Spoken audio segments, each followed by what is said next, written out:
All right, so for whatever reason, the audio on my camera is fucked up, and I've been trying to play around with it for like the past 30 minutes, can't figure out what's wrong with it, so it actually cut out the last video that I recorded.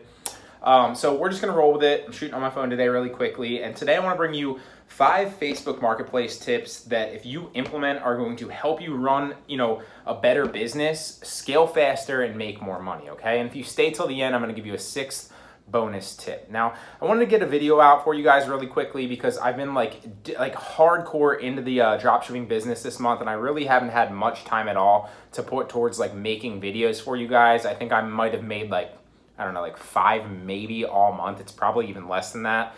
So usually it's like every other day or every 3 days. This time it's been like once or twice a week, maybe if I have time, even though that sounds like it's roughly the same. So I don't know, I'm a little rusty. It's been a while since I made a video, but I want to hit you with some Facebook Marketplace tips here that are really going to help you grow your business, okay? So these are things that like you might have heard of, or chances are you might not have. I guarantee you they'll all help. But if you like any of these, obviously give it a thumbs up. I genuinely appreciate it, and I'd like to hear from you too as well. Like I'm sharing 5 tips, well 6 if you get the bonus, that I have really kind of anecdotally seen help grow my business. So drop a tip, your best tip, down in the comment section. I'd love to hear other ones if I don't add them to this list, okay?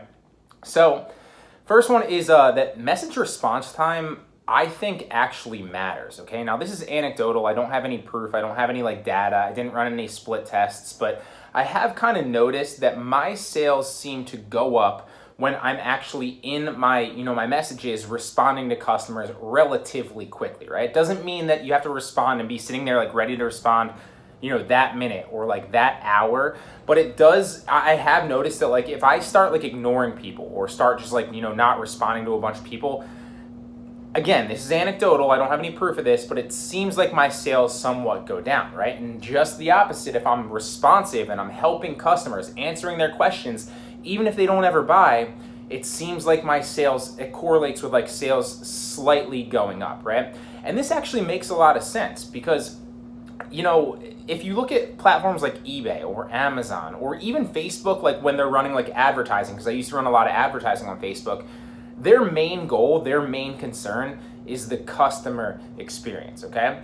And so, for example, if you're a customer searching through Marketplace and you're messaging people and you never get responses, it's a bad look not only on that seller specifically, which might be you or me, but it's a bad look on Marketplace in general because it doesn't seem that reliable, okay? And so it's not that crazy to assume or, maybe, take a guess, an educated guess that Facebook might be potentially, again, this is anecdotal, might be potentially dinging sellers, if their response rate, goes a little bit low, or dinging sellers that aren't as responsive and just ignoring customers, and giving a slight boost to sellers and their listings specifically, metric-wise, if their response rate goes up or if they're helping out customers and stuff like that, okay? So I don't, again, have any proof of this. This is just kind of something that I've anecdotally seen, correlates, when I'm more responsive, I tend to get more sales that day in the coming days, and vice versa.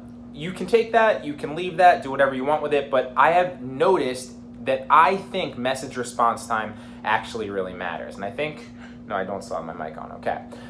So the next thing is that editing listings, and this is something I've talked about a million times, but if my sales ever go low for a couple of days, I literally go back through all my past solds or all the listings that have seemed to get a lot of views but never sold, and I edit them, okay? And so basically what that has done, and I've said this in practically every tip video, is it almost simulates a new listing, or Facebook re-ranks that product or brings it to the top of search, almost like you're renewing that product, but instead you're just going in and maybe you're editing a word in the title, or you're editing tags, even though you can't edit tags anymore because they took that feature out. You can put tags sometimes depending on your account, when you're actually creating a new product, but then, sometimes depending on your account. But when you're editing past sold products, they don't let you edit tags. They only let you edit certain things. They don't actually even let you move the pictures anymore around on past sold listings, whereas they used to do that, in the past. So I don't think, depending on your account, again, because everybody has different features rolled out at different times, edit something. It doesn't matter if it's something in the description. It doesn't matter if it's, a picture, if you can move the picture around and split test a different picture that is your main image. edit something in the title, mark the price down slightly or mark the price up slightly, offer free shipping, or, mark it down and charge more for shipping, whatever. Try something else. I'm telling you, editing listings, it's one of the simplest things to do. You can also outsource that as well if you don't feel like doing it. And it tends to, re-rank your products. I've seen this, obviously anecdotally in my business, but I've also seen that they give you notifications that when you'll literally get a notification from Facebook that's since updating X listing, you have gotten X new views on that listing, right? So they're clearly watching that, and it clearly is something that they give you a boost on, and that they're re-ranking and that they're tracking, okay? And there was another point that I was gonna make, but I don't remember what it is. Again, a little rusty on these videos, so we'll just move on to the next one, okay? But just edit your listings, trust me. The third point to that was basically that I've noticed that if I haven't sold an item in a while, but then I go back and edit that item, I'll sell that item a couple times, if not just once potentially, in the next day or two. So that's again, that's anecdotal, but that's pretty much showing you that this works. Try it out. Don't take my word for it. You will see that it works for you, most likely, okay? The next one is not to post in Facebook dropshipping groups, okay? If you're a YouTuber like me, there's a couple of them out there, obviously. You're a target, right? Because a lot of people know that you're dropshipping, okay? So we'll just leave it at that, okay? But the same thing goes is don't post in Facebook dropshipping groups, because if you join Facebook dropshipping groups and you're posting about how good your sales are, again, you become a target, and other people in that dropshipping group, whether they have good sales already and they're just looking for more, or they don't have any good sales, it's gonna bring attention to you, unnecessary attention to you, which ties me into point number 4, which is that you can snipe other sellers on Facebook Marketplace, okay? So if you didn't know, a lot of people do know this already. Obviously, this is a big strategy on eBay. I've created a video on how to actually snipe eBay sellers, but you don't ever actually have to, and then reverse engineer that and list those products on Facebook Marketplace. But you don't ever have to even go to eBay or go to Amazon or do anything like that. You can stay directly on Facebook Marketplace. And there's basically 2 main ways to do this, okay? So first and foremost, you can search private label brands on Facebook Marketplace, for example, or just typical dropship products. So for example, mainstays, okay? You search mainstays in Facebook Marketplace. You see all the stock images that pop up for mainstays, or even some of the review images that pop up for mainstays for the dropship sellers that are trying to stay under the radar. You find those sellers, you reverse engineer all their top best listings, right? And the way that you can do that is, and this is big caveat for you guys in this video, try this out, it freaking works. You type in the private label brand, you find the sellers listing, dropship products from mainstays, for example, from Walmart, right? Then you have to watch their profile for an extended period of time to see which, sometimes it'll literally say sold on some of their listings, which is, freaking great, because then you can just list all those really easily. But if it doesn't, you just want to watch their profile. So keep their profile up in a URL window, and then an hour later, or sometimes if you just leave it up overnight, come back in the morning and refresh it, you'll see their last product image that is the top left of their seller profile. If you refresh it and then there's 5 new products right in front of that, well, there's either one of 2 things happening there, right? Either 1, they listed 5 new products, or 2, which is more than likely, so 2, which is more likely than that one, is that those, either sold or they made an adjustment and edited those listings, okay? Doesn't always work. It doesn't always go ahead and mean that if you list that, it's gonna get sales. It works very, very well though, and it gives you a high likelihood that if you find that product, reverse engineer where they're selling that, chances are if you're doing mainstays, it could be Walmart again, right? It's gonna work very, very well, right? So that's Facebook Marketplace sniping, literally by typing in private label brands. The second way ties back into my last point that I made, which is people posting in Facebook groups. You can literally, if somebody posts this in a Facebook group, hey, I got 20 sales yesterday, but my sales are down today. Or hey, just made my first $1,000 day, or something like that. That person's a target. You can literally take their name, search it in Facebook Marketplace. Obviously, if you can, you go on, hold on. Little battery thing there.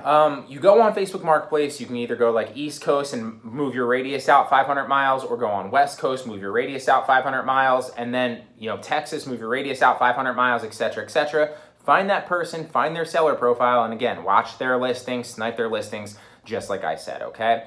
So snipe other Facebook Marketplace sellers' listings. I don't really do this. I've tested it out. I did do it extensively for like a week and it works really, really well. It's just like I don't have the time to sit there and do that. It takes a lot of time. Like if you don't have a lot of sales, or like if Facebook Marketplace is your main thing, then by all means you have the time to do it, right? Or outsource it to a VA, which is maybe something I've thought about doing. But again, I don't have the time to really do it. But like if that's your main thing, then you will have the time. I'm also doing Amazon dropshipping, which scaled exponentially this month. It's been freaking crazy. I literally ran out of cash flow. I had to put my store on vacation mode. It was wild. So like I've been focused a lot on Amazon. I haven't really had a lot of time to do Facebook Marketplace, but Facebook Marketplace has kind of been going on in the background, okay? So more on Amazon and like the results there coming soon if you guys want to hear that, okay? But to recap, so first and foremost, we had message response time matters, right? That's a metric. It improves the quality of the experience of Facebook Marketplace customers. Edit your listings, past solds or viewed items that aren't, selling a lot. Don't post in Facebook dropshipping groups. It makes you a target. You can snipe other Facebook Marketplace sellers. I just gave you 2 ways that you can do that. The next way is to start a Facebook shop. I literally started a Facebook shop like a week ago. I haven't, again, had a lot of time to try to scale it, but it does make you jump through a lot of hoops. I don't want to get too in depth with it in this video. Maybe I'll make an entire video on how to do it, different ways to potentially scale it. There's, at least to my knowledge, not a lot of ways to bulk upload to Facebook shops right now. There's not a lot of software that you can implement, at least to my knowledge, right now to like kind of scale that quickly. So it seems like I'd have to hire a VA to input manually. Not the end of the world. You can do it relatively quickly. I've tested it out, but again, I haven't really gone down that route too heavily yet, okay? But a Facebook shop basically means you can be more obscure and people can't snipe your listings as easily because they're not going to know who you are because it's not tied to like a specific personal profile that they can find very easily, right? So start a Facebook shop. Also, like I'm sure there's going to be a lot of more integrated stuff that you get access to in Facebook shops that you don't really get access to selling from a personal profile page to Marketplace, okay? So Facebook shops, for those of you that don't know, can tie into Marketplace, but again, I don't want to get too in depth with it here. Just start exploring that. It's a game changer, and I'm telling you it's going to blow up in the future, okay? And the last bonus tip for those of you that stayed, to this point is to get tax exempt. Now, I waited way too long to get tax exempt on a lot of my suppliers, mainly because, and I'm sure this is the boat that a lot of you are in, is like mainly because it seemed difficult, right? Like I got tax exempt because I have a resale certificate in PA, so I got tax exempt like immediately when buying from addresses in PA, like on pretty much all my suppliers. On Amazon, I started to on some suppliers, but again, the process seemed difficult. Same thing for Walmart, right? So start looking into getting tax exempt. It's not as hard as it seems. Do a little bit of research. You can figure it out. For example, on Amazon, like to give you a little tidbit of information of how to make it easier on yourself, and the same goes for Walmart. The same goes for literally any supplier that you're going to go out there. Unless it's a wholesale supplier, then you can literally just give them your resale certificate and bam, you're tax exempt. For example, like with Amazon, right? Instead of like going through and putting like every single state in, you're going to run into issues and you're not going to necessarily know which states come with issues, right? And the same thing for Walmart or any supplier, whether it's Home Depot, eBay, whatever, okay? So you go in, just pick like a couple states at a time and cross them off, right? Like pick like 3 states or 2 states or 5 states, pick a couple, and then when you go through, it'll be a lot easier for you to get tax exempt in those states or go back and X one of those states out because you'll be going through at like 3 states at a time or 5 states at a time clips and not 50 states or 48 states or whatever it is, because then you won't know where the issues arise, right? So if you go through and you get tax exempt for 3 states, move on to the next 3 states, right? And slowly you'll see like which states have problems, which states you can get exempt for. And so that way you're not tax exempt for 50 of them, but you're not tax exempt for 0 of them either. Maybe you're tax exempt for like 30 or 40 of them, okay? And that will make a massive difference and improve your profit margins drastically in your business and help you with your cash flow, which is something that I really had to focus on this month as you scale, okay? So those are 5 Facebook Marketplace tips that are gonna help you scale your store and make more money. I really hope that they helped. It's really 6 because I added a bonus in there. Give it a thumbs up if you appreciate the value in today's video, and I'll see you in the next one.